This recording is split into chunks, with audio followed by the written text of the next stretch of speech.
चलिए अब बात करते हैं बदलते जीवन के साथ बदलते समाज की। बदलते वक्त और आधुनिकता ने हमारे जीवन में कई बदलाव किए हैं। कई पुरानी यादों और वस्तुओं को नई मॉडर्न वस्तुओं ने रिप्लेस किया है, जिसमें आपके और हमारे बचपन से जुड़े खिलौने भी शामिल हैं।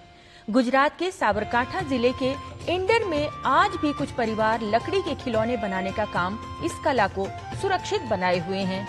चलिए देखते हैं ये खास रिपोर्ट। बदलते वक्त ने आज प्लास्टिक और उससे जुड़ी कई चीजों को हमारी रोजाना की जिंदगी का हिस्सा बना दिया है, जिसमें बच्चों के खिलौने भी शामिल हैं। लेकिन आज हम आपको मिलवाएंगे गुजरात के ईडर कस्बे में लकड़ी के विशेष खिलौना कारीगरों से, जिन्होंने अब भी कई पीढ़ियों से लकड़ी के खिलौने बनाने की अपनी पुरानी परंपरा और विरासत को लंबे समय तक कायम रखा है। इधर एक प्रवासन क्षेत्र था जहां दूर दूर से लोग इसे देखने आते थे। एक तरफ हमारे खिलौने के बाजार का भी अपना इतिहास था।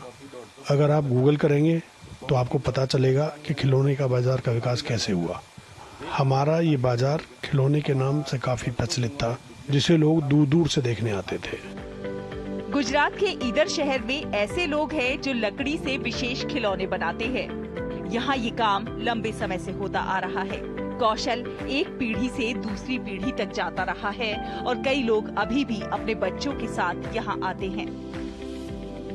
जब हम छोटे थे, हमारे दादाजी हमें यहाँ लेकर आया करते थे और लकड़ी के इस रंग बिरंगे खिलौने देख हम बहुत खुश होते थे। और आज मैं अपने पोते को यहाँ खिलौने दिलाने लेकर आया हूँ।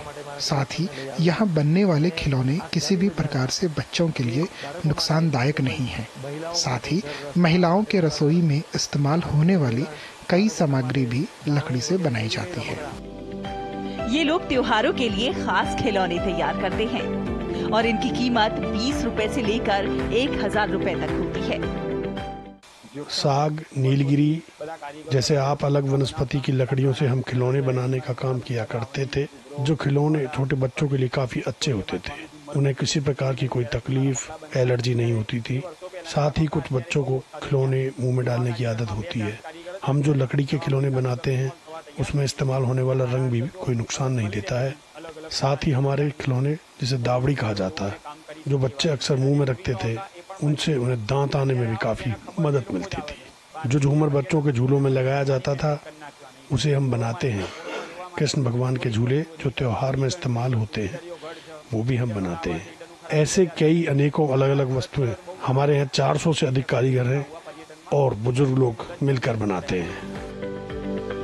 एक वक्त था जब लकड़ी के खिलौने मार्केट में काफी मिला करते थे, लेकिन वक्त के साथ वो लुप्त होते चले गए और उनकी जगह ले ली प्लास्टिक के खिलौनों ने।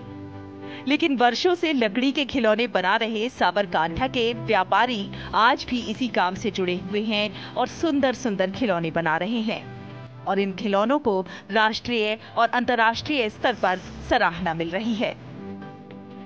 पहले अलग अलग वैरायटी में खिलौने बनाए जाते थे, जिसमें धावनी, घुघरू, कथड़ी, झूले पर बांधने वाले झूमर इत्यादि लकड़ी से बनाए जाते थे। पुराने वर्षों के खिलौने अब काफ़ी कम हो चुके हैं। नए युवा कारीगर अब इस काम में काफ़ी कम हुए हैं। इसमें अगर कुछ कारीगर आगे बढ़कर हमारा साथ दे, सरकार की कोई योजनाएं हमें लाभ दे, तो हम इस प्रयास को आगे बढ़ा सकते हैं। आज जिन लोगों को इन खिलौने की खबर है, परख है, वो दूर दूर से भी हमारे पास खिलौने लेने आते हैं।